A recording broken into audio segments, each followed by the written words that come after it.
Next, again, anybody who came just for that, you're welcome to leave should you wish to. You're welcome to stay, but it's up to you.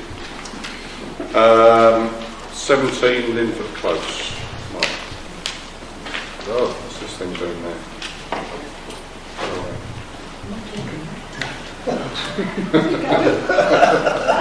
He's done. This application proposes a 2-storey side extension at 17 Linford Close. The application site is located around halfway down the cul-de-sac. The dwelling is a result of an infill scheme granted permission by the Development Management Committee in 2014, and it is that property there.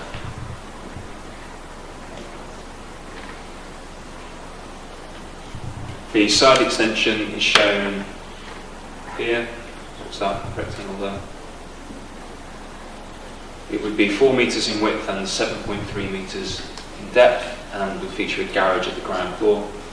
The extension would be around 2.1 metres from the rear garden to 5 Linford End, and 4.2 metres from the garden to 6 Linford End. And the extension would be around 12 metres from the rear of both dwellings, which are marked up there.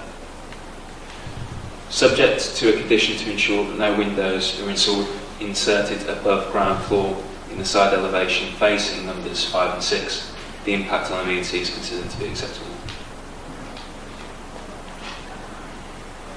The extension would be set away from the plot side boundary. The ridge of the extension would be set down, and the front wall would be set back in accordance with the Harlow Design Guide.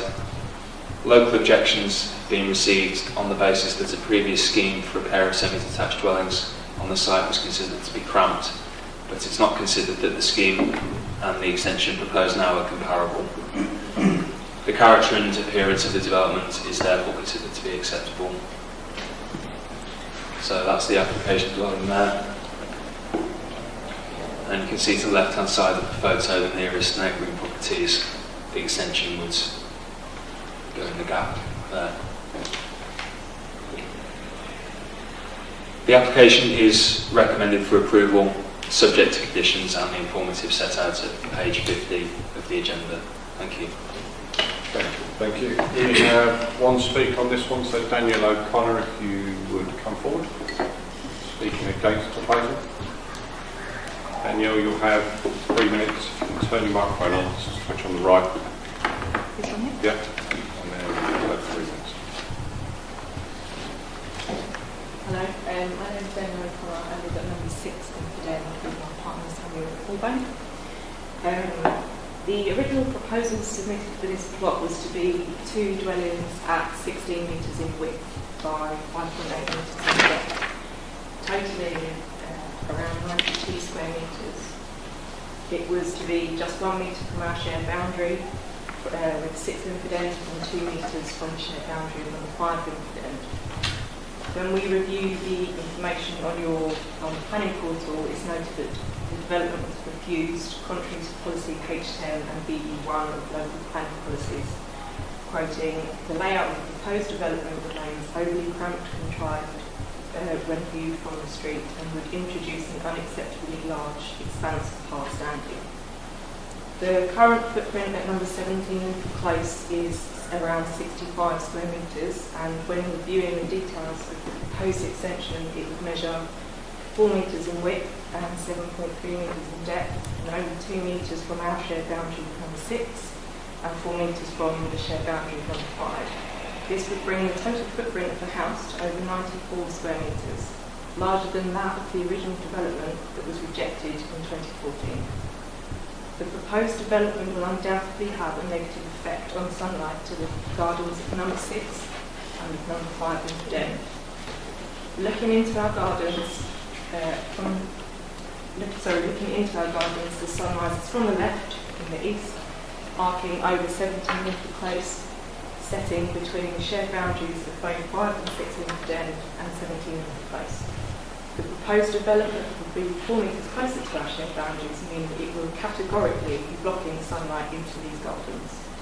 With reduced sunlight and a vast increase in hard standing, which we've calculated at around an additional 29 square metres, will without question result in an increase of surface water runoff poorer drainage and soil conditions in the neighbouring properties. As previously mentioned, the bottom of our garden where it meets the shared boundary is already considerably boggy. We would like to close by saying that we do not wish to cause any animosity between neighbours, but we decided to buy here, wanting to start family here because Linford End and Linford Close are one of the few areas remaining in Harlow which are not cramped, overlooked or overdeveloped. We feel that if the proposed development is to be granted due to its sheer size and density, it would be detrimental not only to the neighbouring properties but also to this area. Based on the above facts, we ask you to refuse this development. Thank you for your time. Thank you very much. Thank you very much. We have no agent, so questions, councillors?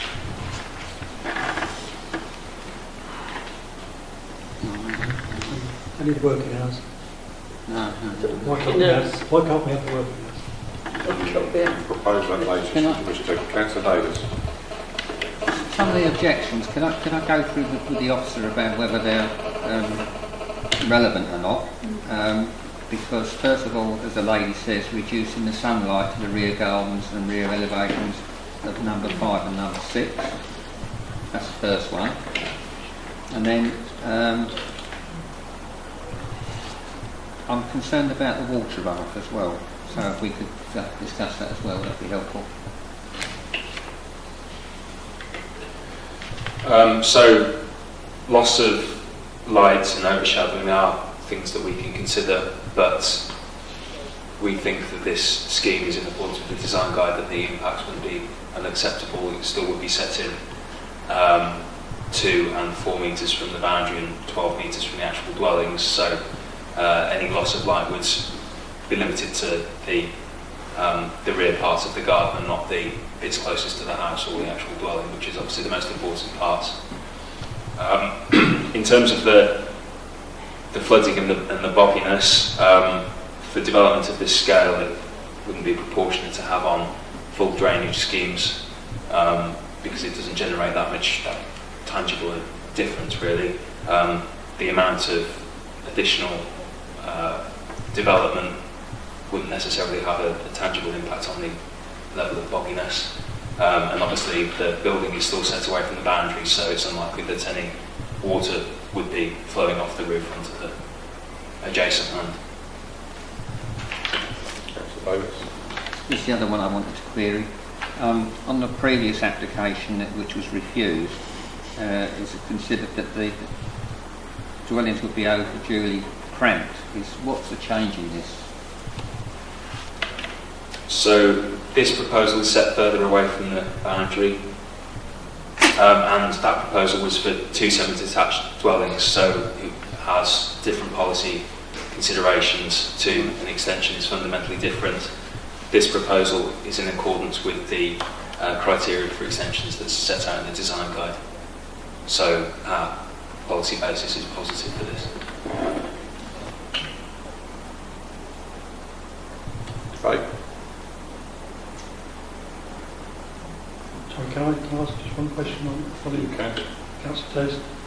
How further away is it now with the 6 side extension as against the 2 semi-detached? I believe they said it was a metre in the first case, and this is 2 and 4 metres away, so there's a step in the boundary line. Thank you. Debate. Just the working hours, please. Okay, and anybody going to second the working hours? Lovely. Councillor Clark. Well, just to say that I think this is different. I've toyed with this one for some time because it's similar in one sense to the other one that I've rejected. But on the other hand, in this case, it's considerably different in that it's just an extension, a minor extension in my opinion, but it isn't the same thing. There were 2 proposals for 2 dwellings before, whereas this is just an addition of the garage and an extension for the actual bedrooms upstairs. No, I think as the officer pointed out, Pardon? it's covered by different policies, unfortunately. Yeah. Anybody else? No? Councillor Davis? I'm still concerned about the light, because there's not a drawing here that we could, where it outlines the boundary, or we could look at it. And the officer said that there would be loss of light, but it's only to the back part of the other garden. So I'm still concerned about that. Explain that. We'll move on to debate. Well, this slide shows the distances there, Right. Sorry. so it is to the southwest, and obviously the sun will track round from east to west, won't it? So certain parts of the day, in the afternoon, there's probably going to be a little bit of overshadowing of the garden, but fundamentally we think the distances are sufficient enough that the level of overshadowing won't be significant. So on the 45-degree rule, it wouldn't be covered. Okay. And there was this thing about 2 metres gap. Where is the 2 metre gap? So you see how there's a step in the boundary. There's this bit's close to that property than this one. So this bit was, I think it was 2.1 actually, and that one was 4 from there to there. Right. Does that make sense? Yeah. Okay. Okay. Sorry, this is a question as well now I just thought of. You've got the garage and the extension. You've got the tree at the bottom of the garden. Is the light between that combination going to be affecting that side garden? Because the tree is also big at the bottom of the garden, and you're getting closer to that tree with the extension. Is that going to be another focus? I don't think that makes a significant impact. That's set towards further towards the rear of the property as well, so I think it's around here somewhere. Yeah, it goes the right way across. So I don't think that would have. The tree is closer to the properties than the extension is, so the impacts from the tree would be more significant when it was in full leaf. So he's already there. Yeah. Yeah. That's what was married up. Okay. Are we done? Okay. Then we can move to the vote. Start with Councillor Garnett's amendment. New conditions around access times. All those in favour? Yep. That is carried.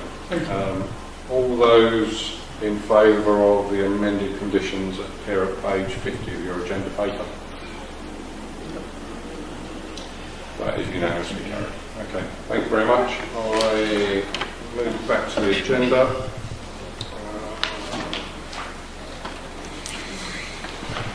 References from other committees, there are none. Matters of urgent business, there are none. I therefore close tonight's meeting at 8:53. Thank you all for your attendance. Thank you.